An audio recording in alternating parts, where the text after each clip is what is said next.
There is a biblical verse in the Bible that talks about certain parables that all in lead into the theme of stewardship. We're going to begin with the one in Matthew and Luke. These have the same theme. It's in Matthew 25 and Luke 19. So let's begin. First, the parable of bags of gold, basically. It's also called talentos.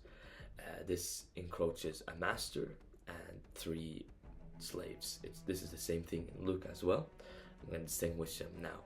So the master, of course, gives them their basically their annual wage, what's called talentos. It's worth like 350 pounds. That's how much they were earning. So these guys were very rich, right? Especially for like antiquarian terms. But he left them away because he has to watch this video now.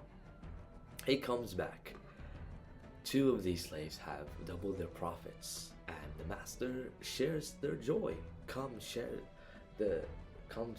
our collective joy, and because you were faithful in the few things that I'm giving you, you shall endow on many great things, i.e. like the responsibilities that this master is gonna accommodate them with. And you know, the third one, right? What happened with him? Well, he hid the gold under the ground. He basically dug it up. He doesn't want to work.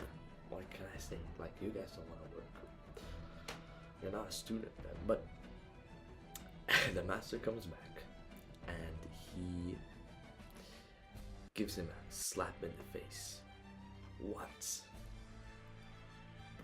You wicked and lazy servant. You ought to know that I reap where I do not sow and gather where I do not scatter. This kind of language is often very like misunderstood. It's like used for as like a, you know, metaphorical language. I digress, of course, with that, but it basically entails that when you are in a corporation, you're gonna get your wins from an external source out there, right? It's not the corporation intrinsic value. It is, you know, the external, like how much trade the corporation gets from this company and that company. It's a whole system built in, right? Basically, what the master is telling us that you don't profit out of this thing, out of, you know, the intrinsic, fear aversing. You don't profit via that emotion. So the master also gives him a punishment, you know, where he'll be gnashed into outer darkness. And the talent is taken away, it's breached away from his personal wealth and given to the first slave who had, you know, 10, who won 10 talents. Yeah. So what can we learn, the key takeaways from this? This is also repeated in Luke as well. It's very synoptical, but instead it includes cities, and the master is mentioned as king. Basically, it's called the parable of Minas, or the parable of the of king. If you use like the English translation. So we're gonna now begin to dissect this now towards what are the good traits of stewardship. First one is, of course, taking risks. Now this is a chapter in its own, because we don't mean like taking risks where you're weak, where you're not tenable in something. That's basically what I can tell you, because we all have strengths and weaknesses. If you have read the 4-hour work, this book basically will tell you about using your strengths, i.e. using a minimal time, you know, but upping basically the risk volume in that thing. So let's say you're good at speaking, you're a good speaker. Well, what you should do then is that you should like go on a show. You should go like on like a show and talk with like 10,000 peoples. You should perhaps practice by recording videos like this and talking to an audience, because that's how you can practice the talking skills. You become better at articulating words. That's what you do. And same thing for like other careers. If you're a football player, well, you learn to play good football, you obsess over football and everything like that, and you risk your reputation by what? By going to like a prestigious, football league. If you lose, like, you'll get the blame. You'll get like a lowering self-esteem, but it's this challenge basically. It's the extrinsic reward that you get after that makes the intrinsic competition so exciting, right? This is what you have to learn about this. The basically, the more risk averse you become, the less you actually start to achieve things, like remarkable things at that. So it's about this theme of leaning beyond your edge, as David Dida says in his The Way of the Superior Man. You should lean just beyond your edge, but you shouldn't go out too far. Basically, you shouldn't go too far from the edge that you have, because then you put yourself into bigger danger. Basically, like, you start up, like, you make up short-term goals basically about what you want and what you do, and then throughout the long run, I don't really like planning long goals a lot, but it's like, it's productive, it's good for you. Then with the longer, you can actually, the bar of like your wall can continue going further. So it's like the mindset of one step at a time. Okay, so one step at a time, and the wall keeps moving further. Now the game of this is to continue to move this wall further and further away. This is why we set goals. This is why we set goals, and we try to achieve them. When we do achieve them, what happens? Do the goals vanish? We don't have more goals, guys. Right? We inflate more goals. We make like, okay, I need to now go up the marathon. I need to go to this upper. I need to climb more. I need to go on Everest. Right? This is what we do, and this is the human predisposition. Is basically, okay, but we are competitive creatures. We are programmed this by the evolutionary discourse that, okay, we have to compete against Dave because Dave is he's gonna propagate the genes before me, right? I cannot have that. There's like a limited pool of the opposite sex right there. So yeah, I hope you now get that good takeaway. That's the first lesson of stewardship. I'm gonna now make a second chapter on this now, and it's the second chapter of stewardship is that you have to have you have to really care, be perspicacious about your reputation. This is chapter 2 basically. So walling your reputation, this is what you do. This is the second rule of life in Jordan Peterson's 12 rules for life. I'd honestly a bit of a overrated look on book. It's not even that impressive because it goes on to philosophy. We love philosophy. Oh, young and Nietzsche. Right? Come on, please. And it goes to Viktor Frankl. Okay, I'm gonna stop sounding like that. But basically, you have to defend your reputation. Okay, you have to wall it. You have to wall your reputation. Now, you don't have to be overprotective and isolate yourself. That is not building your reputation if you just vanish away from that. You have to defend it, because if you don't defend your reputation, that's going to affect the other's viewpoint of you, and your social status will environmentally go down, and even like intrinsically in yourself, because you want to defend your reputation. Like your status in in the tribal position gets affected about what people say about you and what they think and what they gossip and slander, right? If you have like a yeah, allegation at your name, you have to come there and you have to say, no, no, no, I'm not just, you have to announce it. You have to de-announce that, okay, that I did not do that, by the way, right? If you have allegations. So this, yeah, that's the second thing. This doesn't mean that you should be perspicacious about mentioning everything about your life. There is an art of being quiet, of not speaking a lot, right?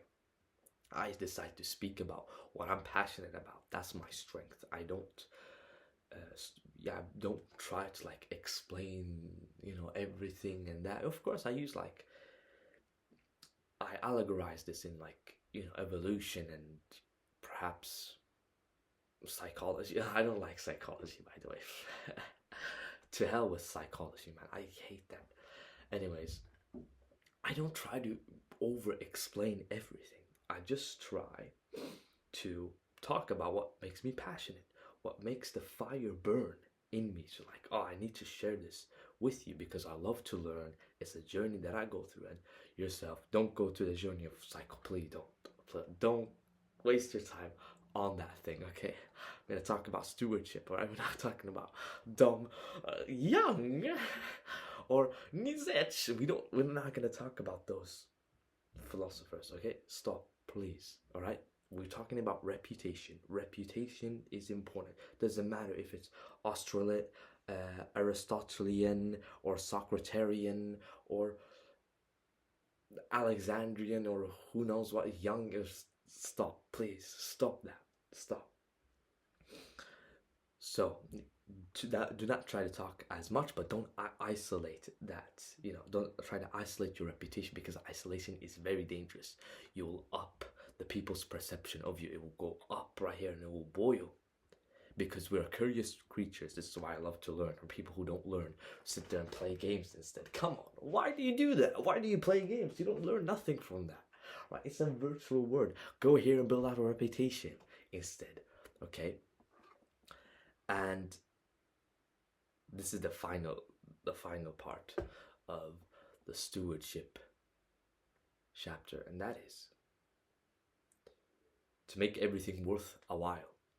When you do it, when you get something, you make sure that it is worth a while. You don't sit there and you just fodder out time to banish it, right? You don't do that. Like, for example, in games, you do that. Come on, at least if you're gonna do that, make some like money. Come on, like make some money. Like this, the guy who's sitting right there. There's nobody sitting there, by the way. Yeah, you will. Anyways,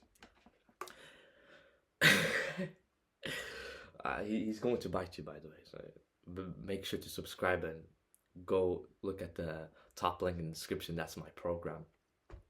Anyways, the final thing is not to fodder so much time and responsibility away. Like, if you're gonna do, like, at least do it in another endeavor already. Like, if you're going to do that, quit that endeavor that you do, because we have just a limit. It's not like in the games, right? In the games, you can always respawn. You can like learn from like experience. In life, you do respawn from like, the mistakes that you do, but never from death. When you die, you die. Okay, there's a life after this. There's paradise. But please, come on. Do you like really pray when you're busy on this stuff? Come on, all right? Please. So, what I'm telling you is that have something above you, all right? That you cannot waste time. You cannot waste the resource that the universe is relative in and your life. You cannot.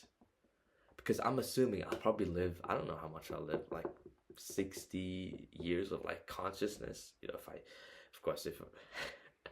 it doesn't happen, an accident or something, or if he doesn't bite me after I end this video. But the point is, make things worth a while. Please, honestly, make things worth a while. Don't sit there and waste time a lot. And this even goes for like when you're trying to be like this is the word, basically the people that go for pleasure a lot. the thing even about pleasure, this doesn't mean that you should always go for like pleasure. Okay, we have to pleasure the time now, we have to just like unwind everything and just, right, just be very, just go loose, right? That doesn't mean that we should rave like that all the time, because even when you know the weird thing, even when you have those pleasurable times, they're really called pleasurable, when you just rave and you be loose and you unwind all the time in this, or something that is, intrinsically, that is very unproductive towards your body, your soul. Basically, just like those things get boring and more boring, because the more you do them, your like nervous system knows, like, okay, this isn't good for us. Okay, this isn't a, and it might, it might generate money, like this thing, right? Or like trading or crypto, right? If you have a skinny neck, look, I have a thick neck, guys. Anyways, if you have a skinny neck, or God forbid, there's a viewer right here watching this. God forbid if you do gambling. Oh my God. You do gambling, bro. You have a skinny neck from now on. Anyways, the point is, those things, of course, you might reap the rewards of it. You might reap the rewards of pleasure, of resources, of income, of passive income, of retirement from, from Titarian life. But you will always be stuck towards time. Remember that. And that clock keeps ticking as I'm recording this video to you. Take action, whatever you want to do right now, and write the goals that you truly feel deep about, that you want to achieve, and then write what is making you unhappy, what is making you sad, and that thing. And avoid those things. Avoid those self-sabotaging things that you do, and replace it with the good habits. I'm gonna make more videos about this, about how a student can stop self-sabotage. Let me know about the interesting the habits that you do that self-sabotage you. Let me know that, so I can make more videos. If you're very more interested in this detail, you can click the top link in the description. That's my program. This a month. It's just like $3 monthly recurring. I'll be talking about the habits right there, and there's coaching time as well you'll have with me, and we can talk about these self-sabotaging vices that you and other students go through. Have a great weekend. Bye bye.